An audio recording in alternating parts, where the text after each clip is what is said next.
Atheist Nomads, episode 279, Murder in the Arctic. The podcast you're about to listen to includes cursing and talking about hoo-haws. Please be advised.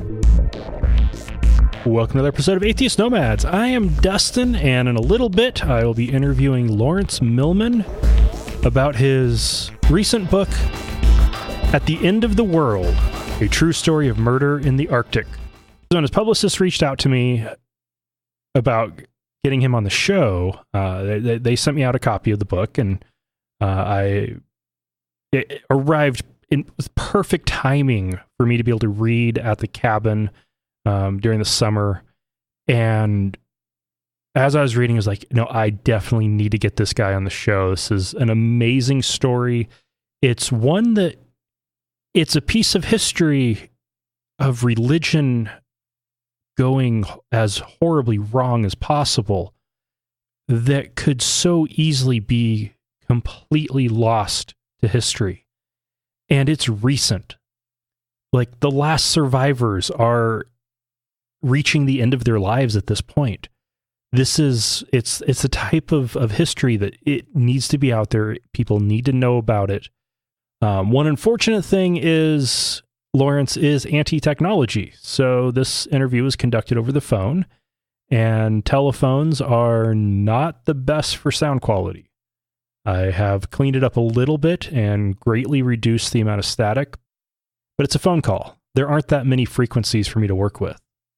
Yeah, and it's been, at this point, probably around 270 episodes since we've done an interview over the phone, and it will be could very easily be that long before I'm willing to do one again. But it was worth it, and this is an episode that is worth listening to. Enjoy. And we're now joined by Lawrence Millman. He is the author of At the End of the World, a true story of murder in the Arctic. It is a fascinating and wonderful read. I highly recommend it.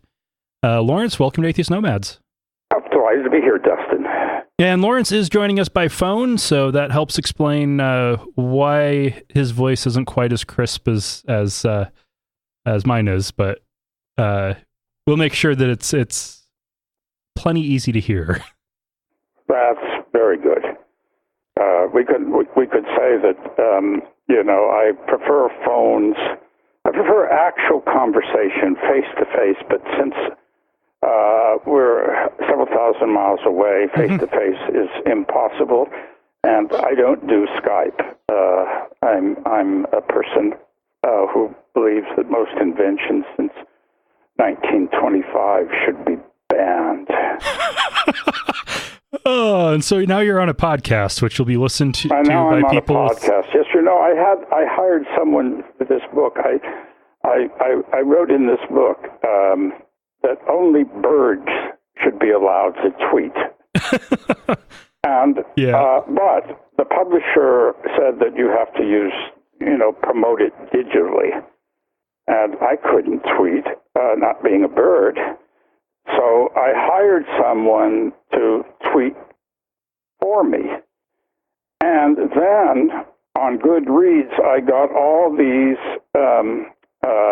mean-spirited remarks from good readers, I don't know what else one would call them, who said, well, he's attacking tweets in his book, and there he is tweeting. And in fact, I wasn't tweeting. It was a friend I hired to tweet on my behalf, since I don't do that sort of thing. All right. I try to get away from that into, that's what initially took me to the Belcher Islands, which I wrote about in the book, which was, still people connected with the natural world, still talking to each other. There were computers there, and as I wrote in the book, I'm often, when I'm traveling, I want to find out what people are saying, hey, we've accepted your book, get in touch with us right away as a publisher. So I do want to get emails. Yeah. Back then, there was a place in the school library where I could go and check emails. But what I really liked was hanging out with people and chatting and hearing old stories. recording the stories, and that's how I initially found out about, the whole issue described in the book where a missionary came to an island where there were only animists, people worshiping virtually everything in the natural world, including shit. Right. Everything had a soul, including shit.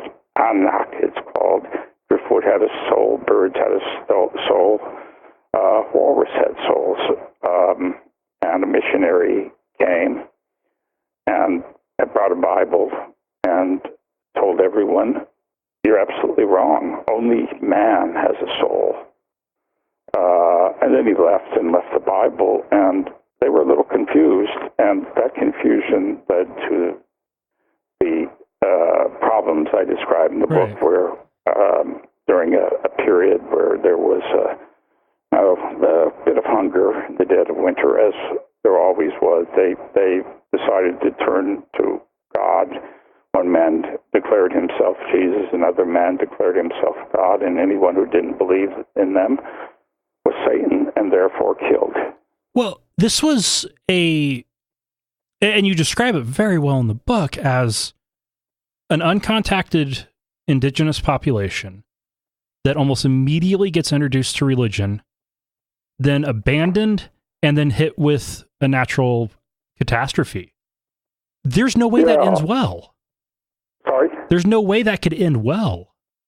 There's no way that it could have ended well, no. There are other events in other parts of the Arctic which are somewhat similar, where, and I mentioned one where a fellow decided that he was God and that they could do anything they want. He was invulnerable, and he was killed. And then there was another incident in another place where a missionary came. This was the Eastern Arctic, and talked about the Holy Land as being the best place in the world. And a man got in his kayak and started paddling there, and never was seen again. My guess is he didn't make it to the Holy Land. Yeah. And we're all around the world. It was outside missionaries would come, and they would show off their superiority. Often it was with different types of weapons, guns, firearms, etc., the technology other items, of the day. clothing, and that would sometimes, in the minds of the native people, if a person can kill a wild animal so readily, then that same person's deity must be extraordinary. Mm-hmm. Sufficiently advanced technology is indistinguishable from magic. Yep, absolutely. Somebody who's never seen a gun before, a gun is magic. Yes, and so if the person believes that the missionary says, and we have this guy named God, that's, they will go for that. It's like going for the rifle, going for God. Some of them were not not very nice, though. There was a missionary in the 18th century in Greenland who took all the shamans and whipped them until it was sort of Nazistic. They said, yes, you're right. We forego our religion. And we'll tell our people that Christianity is the best religion of all. Mm. And then there's a famous incident, actually, where a missionary was preaching the central Canadian Arctic, saying God is the only, the only worthwhile creature on earth. And then he said to the Inuit congregation, "What's the most worthwhile creature on earth?" And a man said, "Caribou." And the man hit him. The missionary got so angry that he hit him with the Bible. And as I said in the book, I think this was, if I had been my own editor, I would have removed this. I said, this just goes to show that the Bible has clout. Yeah. Man, and so how did you find out about this story? Well, I I found out I'm always on the lookout for obscure stories, and especially ones in the Arctic incidents where there are a lot of them, and they're undocumented. There's one of a group of Cree killing a Hudson Bay Company trader because the shaman, the trader wouldn't give them any food and they were starving. Mm. And the only thing they could do was kill him and get the food. And they killed the people who worked for him too, and some of them were Cree. This was in, when was this? I think beginning of the 20th century. So I'm always on the lookout for stories, both to whet my appetite for stories. I mean, my first book was a celebration of storytelling in the west of Ireland, but also stories that I can then research and write about. Mm-hmm. And sometime in I guess it would have been the 1990s or so, I heard about this, the incidents in the Belcher Islands, the murders, and the number of people who were accused of being Satan and then disposed of. And I went there to write about it, and it just so happened that I was there at the same time as 9/11. That's not an easy place to get to. Well, it isn't. I mean, as I said at the very first sentence in the book, I flew from Boston to Montreal, to a town in Nunavik that's half Cree and half Inuit, Great Whale River, and then to the Belcher Islands, which are now known generically as Sanikiluaq. So, I mean, they're probably more difficult places to get to. I mean, it's extremely isolated, but as the crow flies, and I have to throw in a little anecdote, Icelanders picking up English euphemisms, and there was, and sometimes they'll botch them. And I asked one fellow who was pretty knowledgeable in English how far a certain glacier was. He says, it's about 30 miles as the cow flies. Oh, that's awesome. But as the cow flies from Boston to the Belcher Islands, Boise is quite a bit farther from Boston. Yeah. As the cow flies than the Belcher Islands.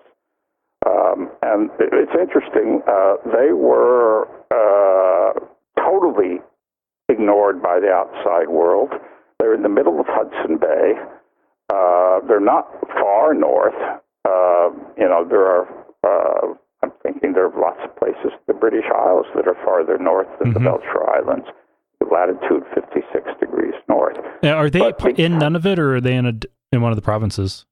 They're in Nunavut, okay. Even though they're closer to Nunavik, which is the Quebec Inuit autonomous region. Okay. They're much closer, but they are in Nunavut, which is as of 1999, the newest Canadian territory. But in the early 20th century, they had not been visited at all by outsiders because, most outsiders who were heading to the Arctic were looking to find the Northwest Passage or head to the North Pole. Or wanted gold. Sorry? Or wanted gold. Or wanted gold, yes, into the Western Arctic. And the Belcher Islands were in the middle. The Hudson Bay is notoriously bad weather, unpredictable weather. Winds are horrific, and it has it doesn't have the cold spells, extreme cold spells as the high Arctic, but it has winds and difficulty. And since there are many islands, getting to those islands, yes, you might be able to get to them, but you might never be able to leave, stuck there by the winds. Oh, wow. And the first documented outsider to show up in the Belcher Islands was Robert Flaherty, who is known as a filmmaker. He was then an iron ore prospector, and he got his material from Nanook of the North. He was forced to overwinter there because it wasn't because of the wind, it was because his boat crashed on the rocks. And another reason people had stayed away over the centuries was that the islands are surrounded by rocks. They're very low-lying, and the first thing you know, your boat has crashed into the rocks. Anyway, that's what happened with him. He was looking for iron ore, and he overwintered. And he experienced, it was during the course of his filmmaking life, he celebrated primitive people. First with Nanook of the North, but Nanook of the North is really based on material that he collected and experienced in the Belcher Islands. But then in the west of Ireland, Man of Erin, and then in Samoa, he made a film called Moana. And again, in each one of these films, he documents a natural way of life, sometimes fictionalizing what he saw, as he did in Nanook of the North. But he was the first visitor. Okay. And then there were a few after him, a few more, but nobody stuck around. The Hudson Bay Company guy came in the 30s, but he wasn't trying to convert anybody. And then a missionary came in the mid-30s and told people what was in the Bible, but he simplified it to the fact that heaven is a good place, hell isn't a good place. Jesus is a good guy, God is maybe even better, but Satan, he's the worst. I don't know, it went a little bit farther than that, but a couple people had mentioned to me, when I was there in 2001, there were still some very elderly people who would have remembered, they were alive at the time, but they didn't remember, they couldn't say anything about the missionary, but they said something about the confusion of the adult Inuit. Well, here was a guy who somehow had gotten himself stuck on a pair of cross sticks. That's Jesus, of course. That was hard to believe, the elders thought. There are drift logs, but they're very useful, and people don't end up getting pinned to them the way Jesus got pinned to his. There was probably a good bit of dubiousness about what the missionary said, but there were enough believers who thought, well, the fellow is from the outside. He must be better than we are. That's a horrible assumption. Yes, it is, but it's not an uncommon one. Missionaries, somebody should really write a book. There are still missionaries in different parts of the world today, and someone should write a book just lashing them as they should be lashed. I had mentioned to you earlier, before this interview began, in Nunavik, there are any number of strictly Pentecostal communities. And it's bizarre. What happened was the Pentecostal church ended up they wanted to get converts, and the best way to convert Native people in North America is to get Asians, because Asians actually look a bit like Native people. So Hong Kong missionaries went to some of these Inuit communities and spoke the gospel, and essentially said, everything in your past was the work of the devil. You need to be saved, and then you will be free. Everything in the past was actually all their old traditions. Songs, dances, stories, beliefs. Their entire culture. Go ahead. Their entire culture. Entire culture would have been banished, and I've seen this again and again. I was in a Cree community. It's not just the Inuit, it's Cree community in North Central. It's in the boreal forest of Quebec. Probably shouldn't mention any names. And this old man was showing me the scapula divination. You take the scapula bone of the animal you're hunting and read the cracks in charm oak to determine where the animal is or the herd of that animal is. And this was, of course, part of the satanic past. Mm. And the village heard about this, and he was raked over the coals. I heard from another party that what they said is, now that white guy is going to go and tell the world that we're worshipers of the devil because of what you did. Wow. Yeah, the method of evangelism that I was taught in college, and unfortunately... Were you taught, did you grow up in an evangelical Adventist. manner? I was raised Adventist, got a degree in theology, did a year in the seminary, and I actually quit mid-evangelistic series in Mexico. So I tried the whole convince people that they're evil sinners, that you have the answers, and that you can save them. It didn't even work on me, but it's a highly effective method. And it sounds like what they've been doing up in the north is not even necessarily convincing people they're sinners, but that their culture is bad. Well, and as a result, they're sinners. I mean, one of the things that ends up being introduced into the stew is the fact a lot of these communities, there's drug addiction and alcoholism. And the recent missionaries will talk about that, and this is a way of getting rid of. They associate the alcoholism, drug addiction, with a dead past.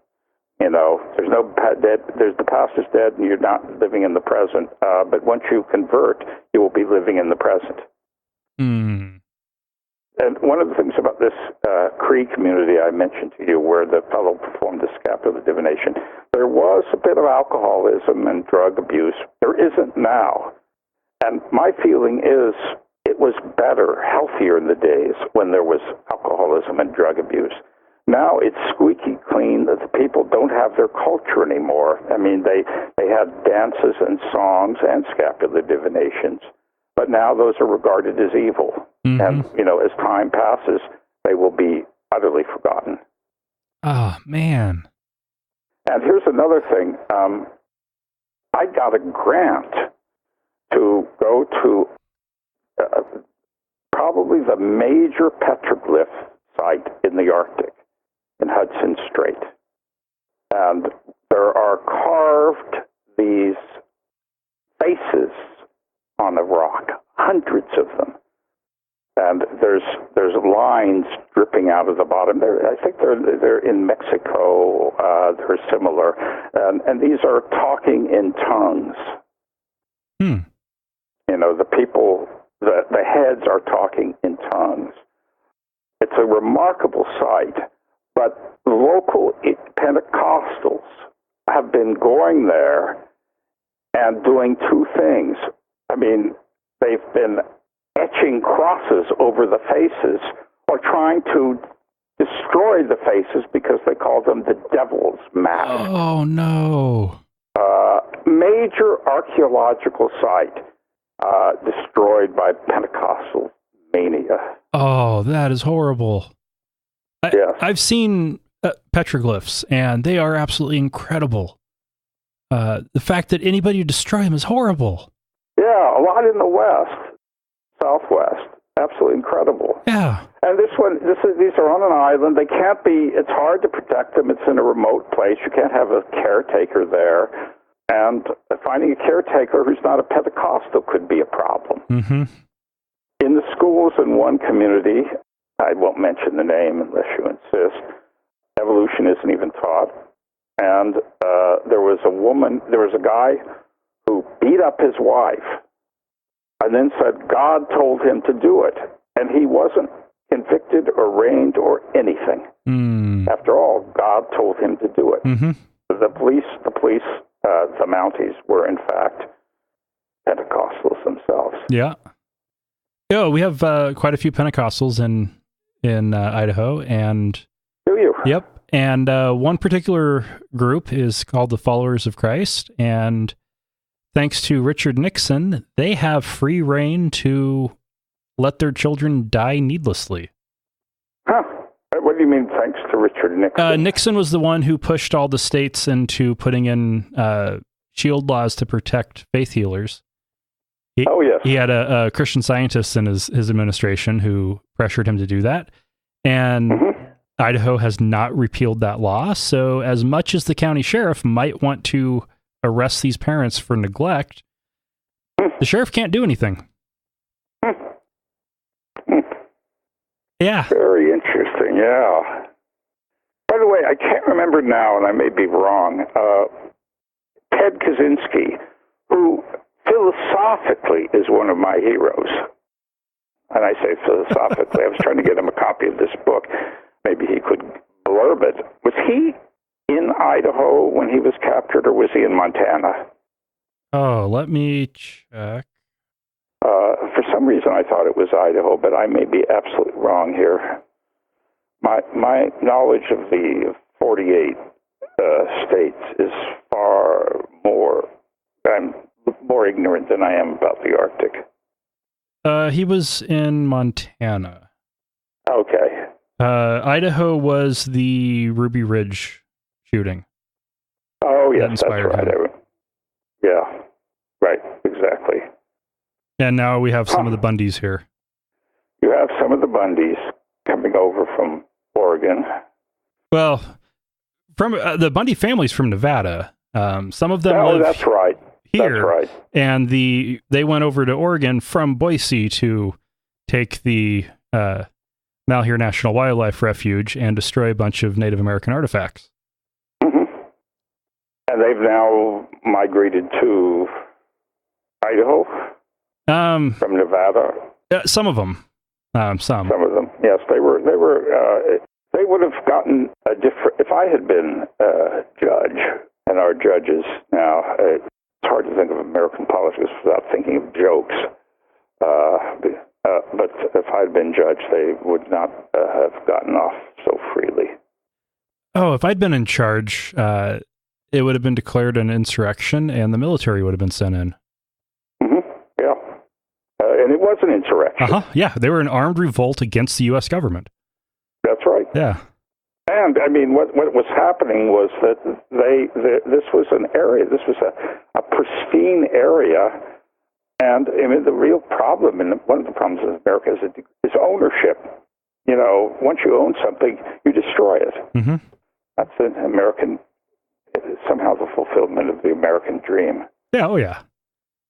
There's a tiny little reservation in Burns, and then 30 miles away is where the Wildlife Refuge headquarters is, and just outside of the headquarters building is some of their most sacred burial grounds. Why isn't that part of the reservation? Yeah, I agree with you. You know, it's, I don't know quite what to say. I mean, and then I can find analogies in the Arctic. I mean, it's just, it's ridiculous. And so, okay, so with this, the story you were researching there in the Belcher Islands, once these guys decided they were, one was God and one was Jesus, how did they convince everybody to go along? Well, it's interesting how they did this. This happened at a time when, there was very little food around. And, in a difficult situation like that, I suppose people, and also they convinced people that they were God and Jesus, because they said, if you believe in us and you believe in heaven, then you won't have to worry about food anymore. Starvation will be a thing of the past if you become a good Christian. And they were forceful people. And God, it's very interesting. Peter Sala, he was the best hunter and the tallest man.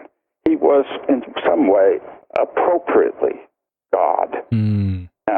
And what he would have said in the past, people would have agreed with, because they would have respected him. And so it was that he became God, and many of them agreed with him. But there were people, I had informants, a lot of people didn't want to talk to me about this story because they were embarrassed.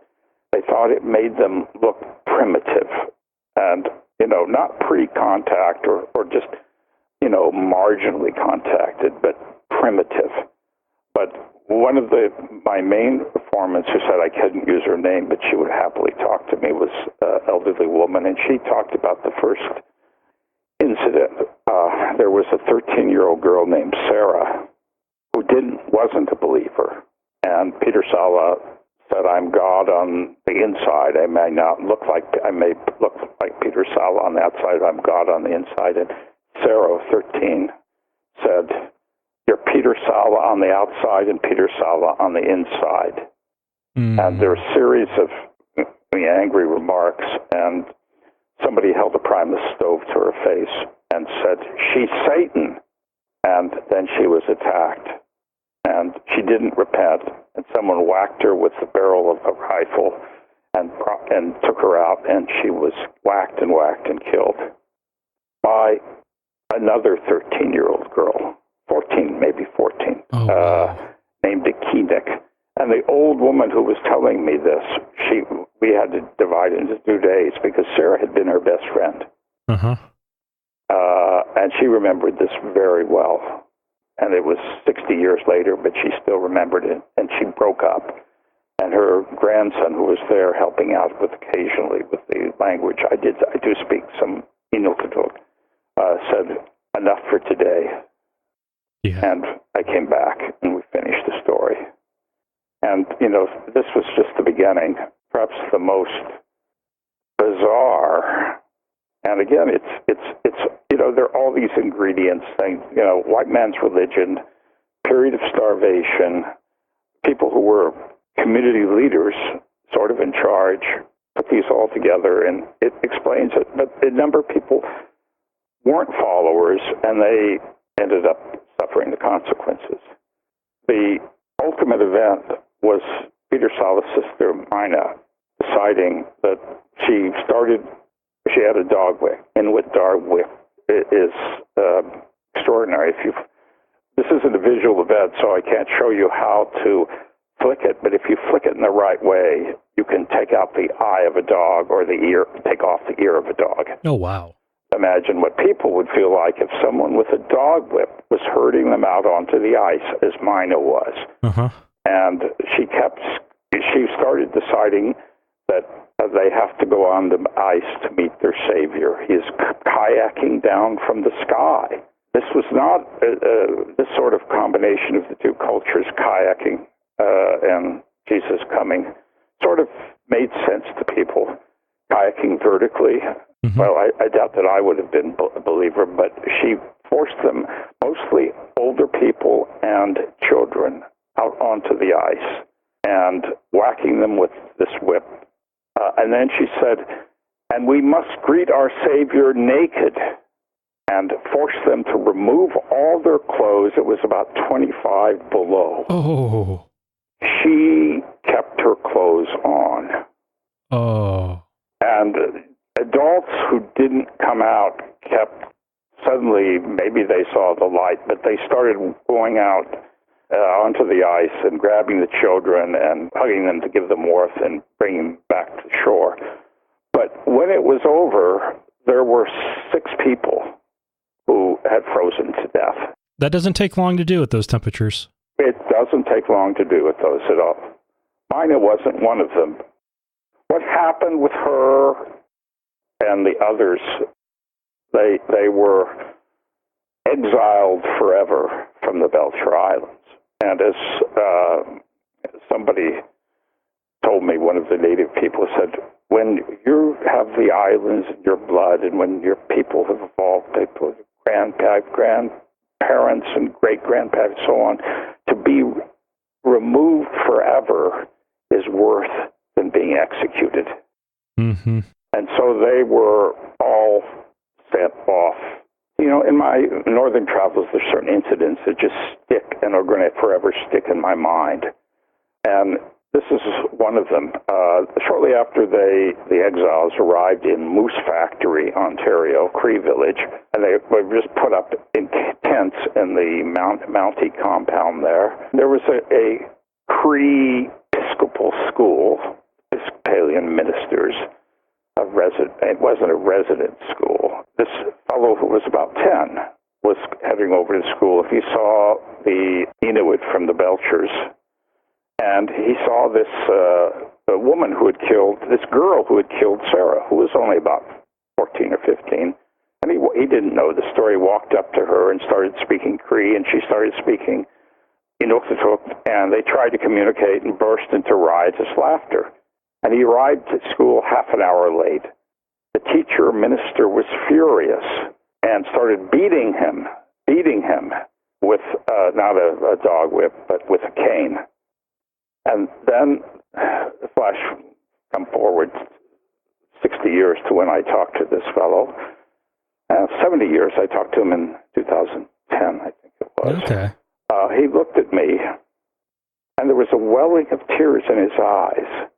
And he said, and now, almost 70 years later, I still have no feeling in this hand. Wow. Yes, I was very, I was chatting with him, and he told me that story. I was very moved. That's quite the beating. Yes, it is. I did collect stories about what they were doing, some of them ended up staying in Moose Factory, and a Keenek ended up as a maid for a cleaning woman, and she was in various northern Inuit communities. And it's very interesting. It's psychologically interesting. She went mad cleaning things. Mm-hmm. She learned how to use a vacuum cleaner. Was she trying to erase her past? She still was religious and went to Anglican church, the major church in those parts. But she would descend on houses and without permission of the people, start cleaning those houses.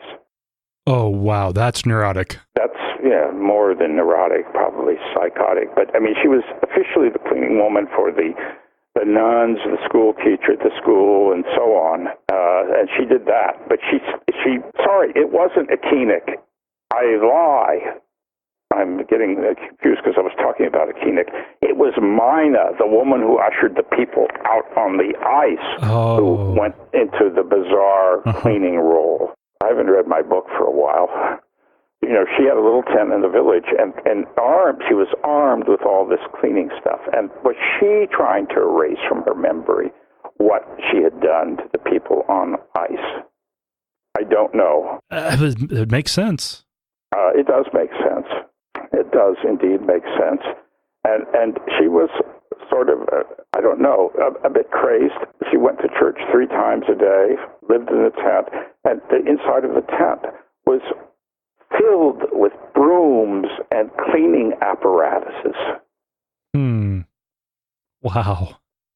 Wow, that is crazy. An old person in the village whom I met said that whenever we would look out the window and see her approaching, we locked all the doors and windows. Yeah, most people would be happy for somebody to come and clean their house, but that sounds a bit extreme. Well, you would think so, but what if it had been just done the previous day or two? Mm-hmm. Here she is back again. And she would wash clothes. She would take clothes and wash the clothes without actually getting the permission.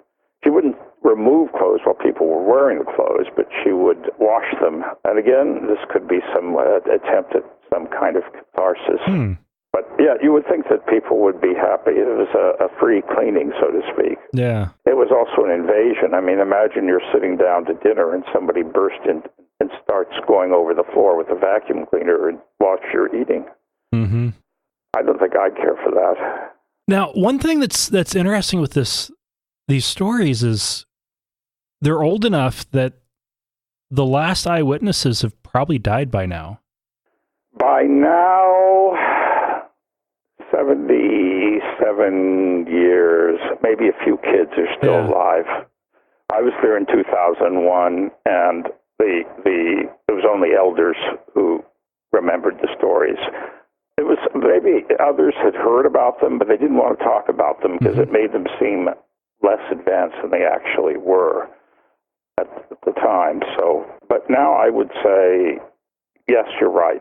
Maybe a few kids, but for the most part, nobody is around who actually remembers firsthand what was going on. So you kept the story from dying? I kept the story from dying, and I have to admit, one of the things I've devoted myself to in my career, I collected a lot of Inuit stories in Greenland, Labrador, and Eastern Canadian Arctic, and put them in another of my books called A Kayak Full of Ghosts. And I was devoted to this because I wanted to keep the stories from disappearing off the planet. And some of the other lore I've collected, same thing, I put them in books. And I was watching something. I lived in the west of Ireland, and I celebrated oral culture and storytelling in a book called Our Luck Will Not Be There Again. And a lot of what I was recording from people had disappeared except from the mouths of the very old. And when they left, no one was recording it. Those stories would vanish forever. Wow. So how did you get started collecting these stories? That's an interesting career to get into. Well, it was interesting. I was a prisoner of war at an academic institution. Basically, I got a doctorate in English literature. And I got so tired of the classroom and in academic writing and reading, et cetera, and not much oral stuff. I went to live in Ireland, where people live by spoken word rather than the written word. And got involved with, some old people who were storytellers, and I got a contract to write this book, which is about story. It's about storytelling, but the context of story. I mean, it isn't a collection of stories, it's about the context. It's what storytelling means, and a lot of what's in the book I've been talking to you about, At the End of the World, is in my first book written 30-some years earlier. For instance, the first television arrived on an island called Inishbofin, put in a bar, and it was referred to as the monster because it interfered with people conversing with each other. Mm-hmm. There were other incidents as well where I noted in another place, old person said, "You see this television in our house?" This old person, he didn't get the television. In the old days, that place was exactly where the Shawnee, the storyteller, sat. And now the television is the storyteller. Yeah. Wow. So that's sort of how I got involved, being in Ireland. And I like being in Ireland because I like places that are the weather isn't altogether reliable, and there's a lot of natural world as well as human beings. Okay. More natural world than human beings, I should say. Yeah. And it's hard to find a place better for that than the Arctic. Yeah, hard to find a place better than that than the Arctic. I've now been to the Arctic and subarctic probably 40 times, and I don't go at least once or twice a year. I go for my health as much as for anything else. Yeah. I was just in a remote place in Alaska, and this will be of interest to you. Given the name of this show. So this is a remote place, Lake Clark. Okay. A lot of subsistence activities, hunting and fishing. People want to be sort of alone and traditional. It's a big lake. But there's a gentleman who is buying property and turning it into religious retreats. Oh, no. Franklin Graham. Oh. Know who he is? Yep. Billy Graham's son. Oh, man. And clear-cutting forests that have never been clear-cut in this one tiny village on the lake. There are only two villages on the lake. He turned the one store into a retreat where people hung out. And now there's no store. He bought the store and de-storified. Mm. And he's convincing people, yes, Jesus is the future, the only hope, etc. The people I was staying with on the lake, you can only go by boat or air, but Franklin Graham is flying people in. Some of them are sport fishermen. A lot of them are war vets who are traumatized, and he's teaching them that the way to get over their trauma is to embrace Jesus. I don't know if it's successful or not, but what happened not so long ago was that there was a small plane ended up crashing into the lake, and two young girls died. And my friends went to the funeral, and the father got up on the podium. He had been a convert, and he smiled happily and said, "They've gone to a better place." Oh, man. That courtesy, I suppose, of Franklin Graham. Tell the truth, I hadn't heard of him until this. I knew about the father, recently deceased, but I did not know anything about Franklin. He's very wealthy. Oh, yeah. He's made a lot of money with his Samaritan's Purse charity. That's exactly what it was. And there was a Samaritan's Purse burger stand, the one place where I could get food in this small village. Wasn't bad burgers, by the way. Samaritans can make good burgers. But, yeah, he's made a lot of money that way. A lot of these people were Southerners, very conservative, very religious.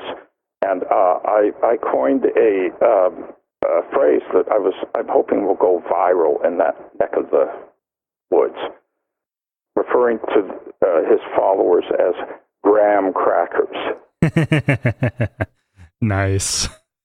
Yeah, I was appalled by that. I mean, this is a pristine lake, and then there are these places where they've been building large lodges that are sort of fishing and religious simultaneously. Mm-hmm. And the locals who've been there for, like my friends, forever, are not too pleased by this.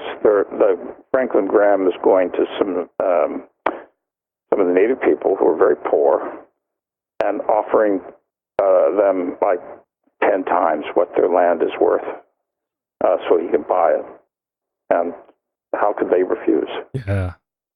And then once they take it, their way of life is done. Yeah, absolutely. Oh, absolutely. Man. That's just terrible. It's just terrible. And I may be writing something about this someday. It was so depressing to me that I didn't go overboard in trying to get more information about it. The stories I got were pretty good. Mm-hmm. About especially this, I just can't believe this story where the father of two recently deceased young girls gets up on the podium and smiles at the congregation and says they've gone to a better place. Yeah. Truly bizarre. So I'm actually tweaking with the order on the interview, which I normally don't do. It's normally just how it flows is how I release it. And for this episode, I am actually taking most of the beginning and putting it at the end. So I took out from about 2 minutes into the actual interview itself to around 20 minutes. And that's going to be the next part that you're going to hear. And, the reason was it's about his views on technology in the modern world and kind of his critique of it. And I think it's an interesting perspective, one that we don't hear very often. And I do think it's worth having in the show, but I didn't necessarily want to be leading off with it because I didn't want people to be hitting the skip button in rage before actually getting to the meat of the episode, the meat of the interview, the topic that I had him on to talk about, these murders in the Arctic. But yeah, this is an interesting perspective to hear on a podcast. You will be pleased to know that I was reading your book at my wife's family's cabin. We were up in the mountains enjoying a lot of fresh air and nature. And when it was too cold in the evening, I sat and enjoyed actual words on paper. I'm delighted to hear that. Where were you in what area in Colorado? That was in Island Park, Idaho. Oh, not been there. Yeah, that's right. You're in Boise. I'm in Boise. Yep. And Island Park is just outside of Yellowstone. Okay. Not been there. The thing is, I would be terrified of Yellowstone, not for fear of being attacked by a bear, quite the contrary. I enjoy it. I've had so many run-ins with bears, none of them, as you can imagine, fatal. Mm-hmm. But tourists. And in my book, you may recall I'm there with a bunch of the Inuit watching 9/11. Mm-hmm. And they just cannot fathom this. And one of the Inuit turns to me and said, "Who's responsible for this?" And I said, "Terrorists." And he looked at me and he said, "Well, I'm so glad we don't have any tourists here."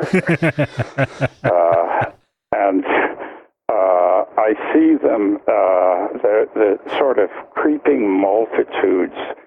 I used to live in Iceland, a great place, a place where people had their own culture and their own language, but its accessibility both to Europe and the U.S. now has meant that it is a tourist mecca. And in the old days, there were dirt roads, and you might have guessed that I prefer dirt roads to superhighways.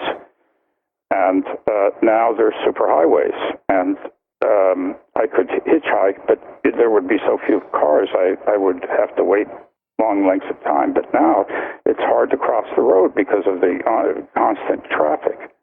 Anyway, so that's a little bit of a sidetrack from why I've not been to Yellowstone. Yeah.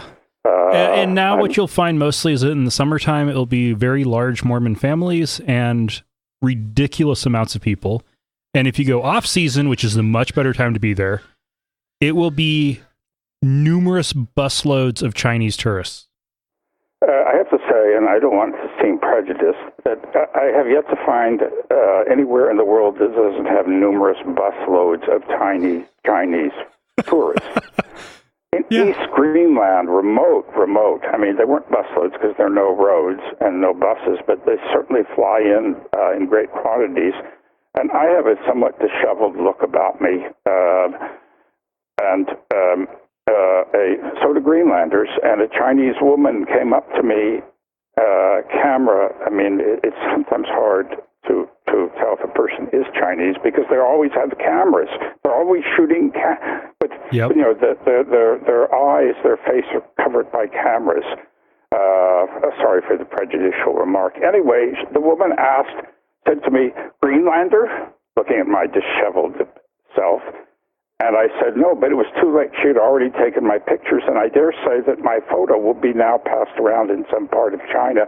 Here's an example, they will say in their lingo, of a iconic Greenlander. That is awesome. That will be me. And then also I've seen in East Greenland batches of Chinese tourists just taking photos of tiny airports, but not of the tininess. Okay, there'll be a sign that says exit, restroom, next flight, and that's what they'll be photographing. Okay, I've taken pictures of signs before. Yeah, and it really has a lot to do with my book, because my book is in part an attack on screens. Mm-hmm. And screens are, I say, the new religion. We worship them. We can't get away from them. We bow down to them metaphorically. And to me, they're no less pernicious than the old religion hosted by the world's most unpleasant fictional character, a guy named God. All right. I can see a few similarities. Also some vast differences.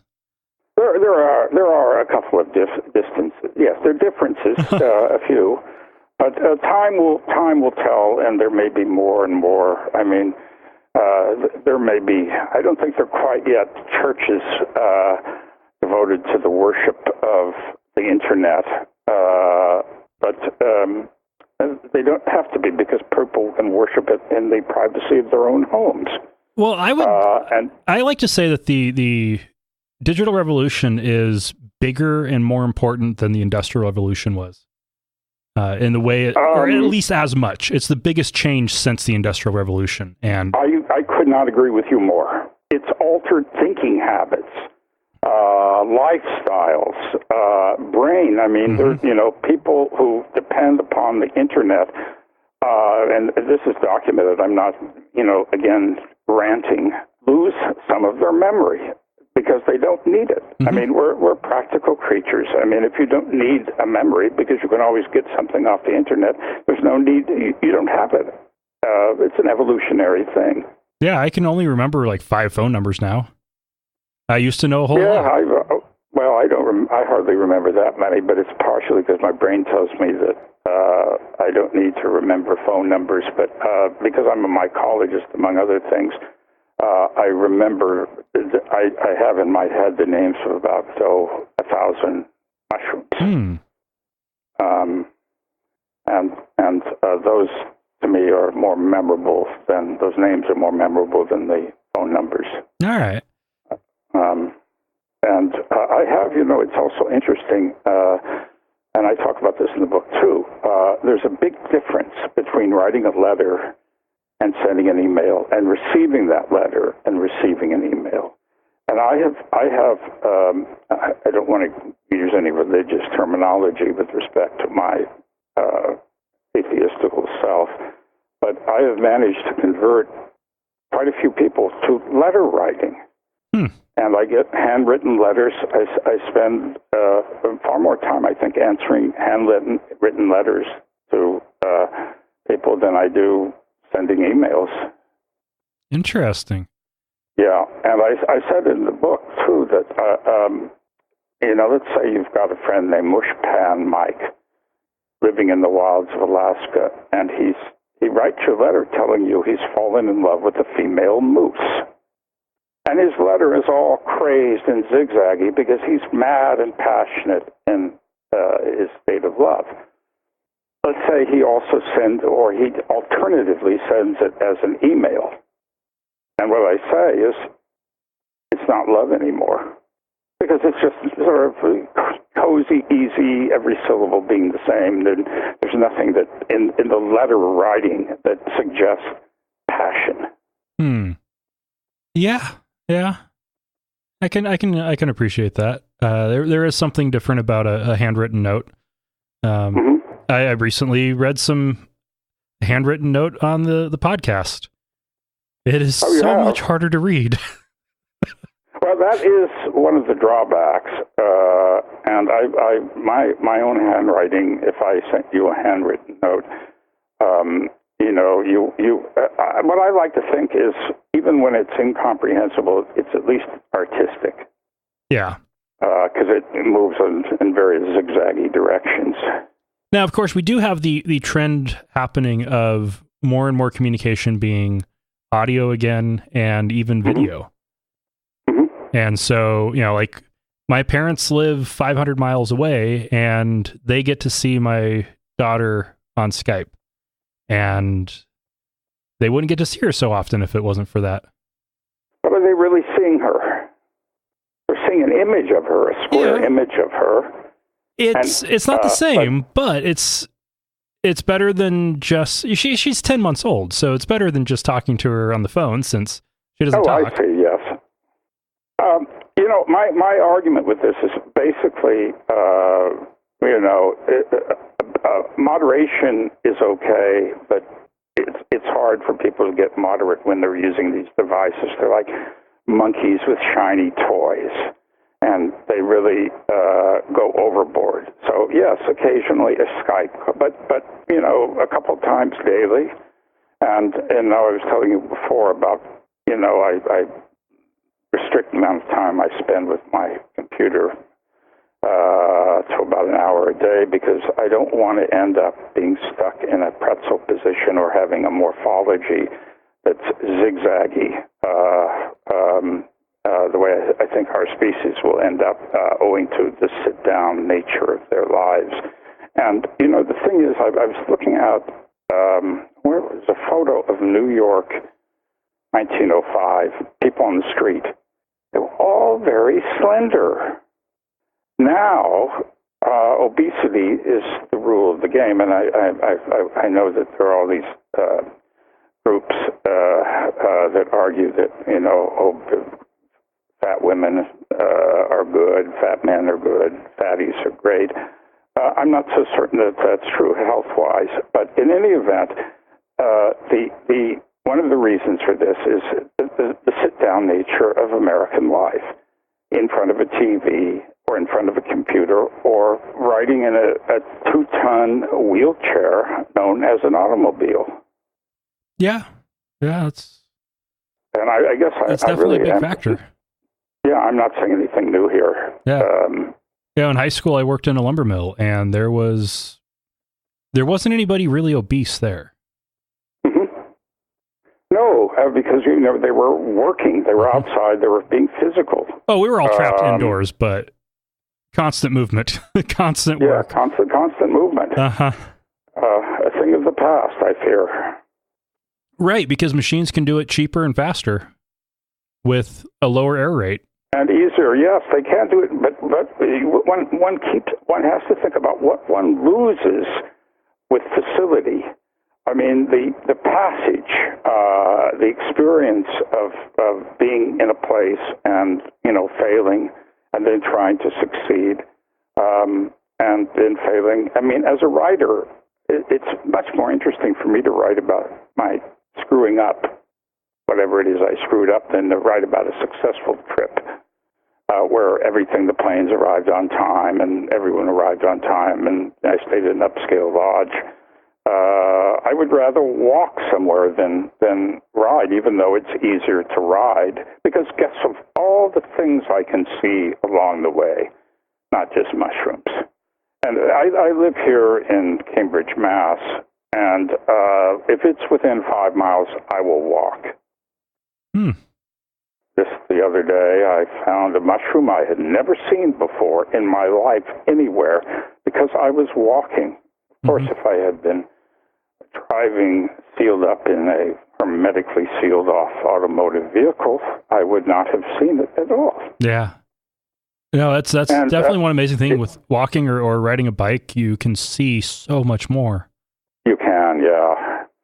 It's very true. And I love bike riding too, by the way. But I would love to go back to the days of horse and buggy, or what the droshkis, that's the old Russian word for horse-drawn cart. You don't need cement. The manure gets into the soil and helps it. You might not get, I don't think you'd get stuck in gridlock droshki traffic.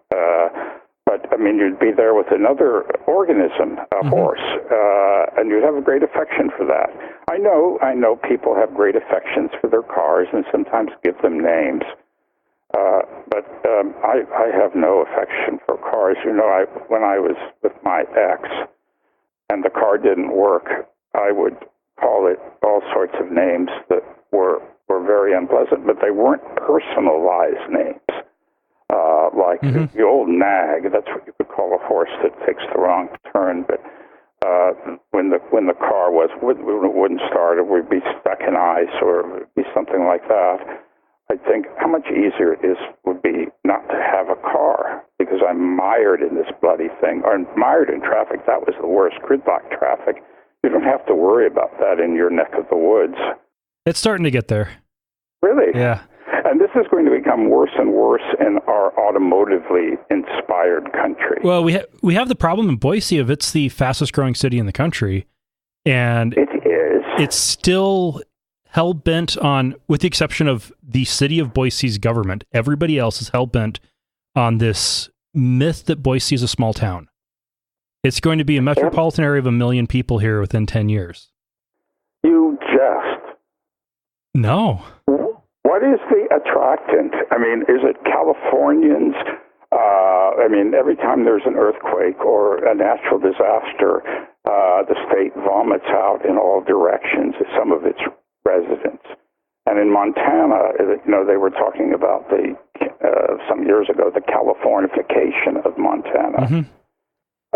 But what's causing is the rise in Boise's population. So there's a number of factors. One is the exodus of young people from the rural areas in Idaho. They're all moving into Boise. The young people in Boise are leaving Boise. young people in Salt Lake are moving to Boise. Californians are moving up. So you get Mormons who don't want to live in too Mormon of an area, making it a more Mormon area, as well as ex-Mormons who want a culture they can at least appreciate, not feel quite so foreign. And on top of it, the tech industry is growing here. It's kind of becoming one of the new feeder areas. That's a big explanation. And we still have a substantial agricultural industry. One of the biggest employers in the area is still Simplot. They just redid the Idaho, complete redesign of the Idaho History Museum. And you get to see all the big names in the area. And it is Simplot and Amalgamated Sugar, and it's the big agriculture businesses.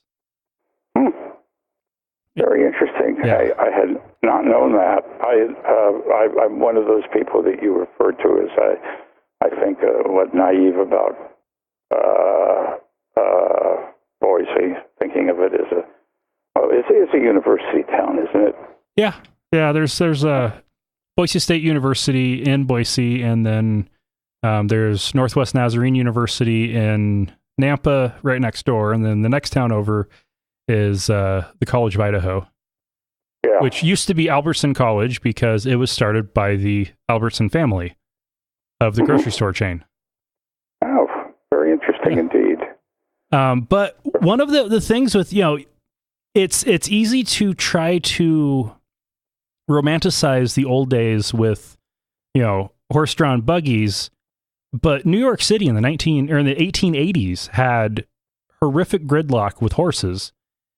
And yes, I knew that. I knew you were going to bring that up. 20 feet of manure they had to be clearing out every week.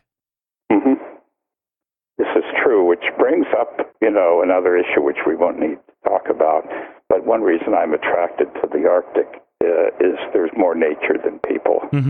And overpopulation, I think one can regard overpopulation as the biggest problem in the world today, and that most other problems are related to it, including the excessive use of technology, because too many people. How do you solve issues? You've got to solve them very quickly and get on to the next person and solve the issue. My job is tech in a medical setting, so I have to resolve issues quickly to make sure people don't die. Yeah, and it's very interesting. There's a paradox. I know a number of tech people. Almost all of them have a broad view of technology and appreciate nature, and are not as smitten by technology as just the ordinary person who gets up in the morning. A guy who's got a third-grade education can rise out of bed, drag his bulbous stomach over to his computer, and he can reach more readers than Shakespeare ever has in the last 400 years combined. Yeah. And that says something. I don't know if it says something about literacy or it just says something about the universal language of computers. Well, Lawrence, we are out of time. Yes. Well, I'm delighted to be talking to you, Dustin. Yes, it's been a real pleasure. Keep me posted as to when this will appear on the internet. Yeah, I definitely will do that. And I've enjoyed talking to you enormously. Yes, and okay, so At the End of the World is available on Amazon and all of the brick and mortar bookstores, right? Absolutely. Awesome. Freely available. And it is in print, and I recommend that perhaps you try to order it via a bookstore rather than Amazon, because Amazon is the enemy of publishers. It is taking the place of publishers, in fact.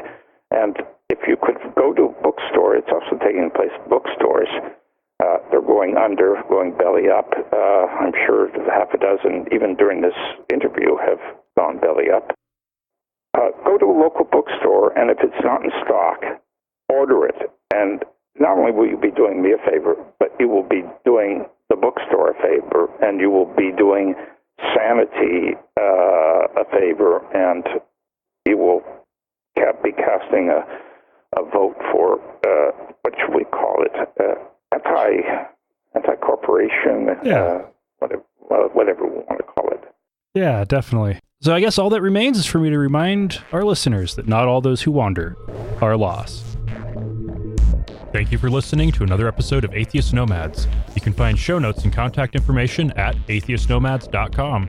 Follow us on Twitter at atheistnomads, and like us on Facebook at facebook.com/atheistnomads. Please subscribe to the show in iTunes, Stitcher, or your podcatcher of choice, and while you're there, feel free to leave us a review. Theme music is courtesy of Sturdy Fred. Until next time, this has been the Atheist Nomads.